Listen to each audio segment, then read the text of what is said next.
The day before the raids began, Apache Company, led by 30-year-old West Pointer Mike Shackleton, was scouting their route into the city when an intelligence report came in about a cache of surface-to-air missiles hidden along a riverbank. New orders came across the radio. What I want to do is, we got a priority mission here. Roger. We're going to move out. As soon as you get loaded up, we're going to move out at 40 miles an hour. Over. Using the Stryker's wireless email system, Captain Shackleton ordered his company to change direction on the fly. On the way there, Shackleton plotted out exactly where each squad should go. When they arrived at the location, every platoon had already seen the computerized map of where their areas of responsibility were. The mortar squad knew where the potential threats were in the houses along the river. The snipers kept an eye on the trees at the far end. All right, section this way, section that way. I don't see too much of a threat that way, basically. By the time his men had all dismounted, there were very few orders left to give, and the only decision that remained was how best to secure the Iraqi missiles they found. We have a secure perimeter, and we're going to search basically with whatever available daylight we've got. It was considered a successful mission, not only because they found the missiles, but because they accomplished it quickly and while completely out of range of their traditional radios. The key decisions were made on the spot by Shackleton and his non-commissioned officers. The Army says the most revolutionary thing about the Stryker Brigade isn't the way it gets around or how it gets its information. It's the soldiers. Guys coming in today have to operate so many systems, and they have to be almost a video game kind of nut guy that can operate stuff, and they got to be a warrior at the same time. They can put on a rucksack, pick up a weapon, and fight. Open the door!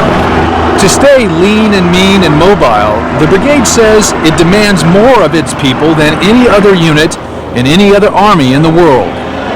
What we're really trying to do is make our soldiers able to do more. So you'll have an infantryman that can fix the vehicle he rides on, can maintain the communications and electronic systems on it, rather than what we have now, which is an infantryman rides it and two other people maintain the vehicle and the communications. But this transformation also involves how decisions are made. Hey, you look that way.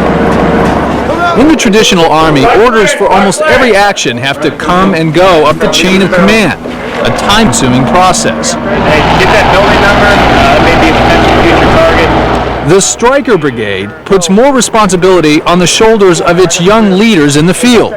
They are given guidance from the commanders back at base, but these captains and sergeants have the unique authority to react quickly against an elusive enemy who doesn't play by the old rules. They try to inflict some casualties and then break contact and flee. An enemy that hides in the midst of innocent civilians.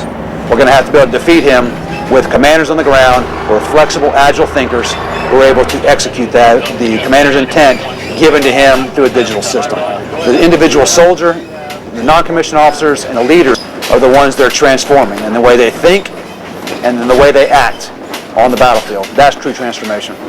The raid on Samara resulted in the arrests of 1,600 suspected insurgents. 86 were killed and 48 wounded. It was the first real test for the Transformation Brigade, but only the first. These methods, these vehicles, and these soldiers will be in Iraq for at least a year. The Army of today is the Army of tomorrow. And squad leaders who are enabled by this technology are learning the ways and means to be able to do this new shift in the future, and they're doing it now. Change, at least fundamental change, doesn't come easily to the U.S. military.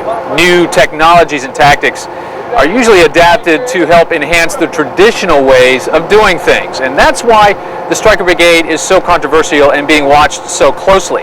It truly is different on so many different levels. This is an interim step, though. This is not the Army of the future, but the success or failure of the Stryker Brigade here in Iraq could well determine the future of the Army. For Nightline, I'm Don Daler in Central Iraq. I'll be back in a moment.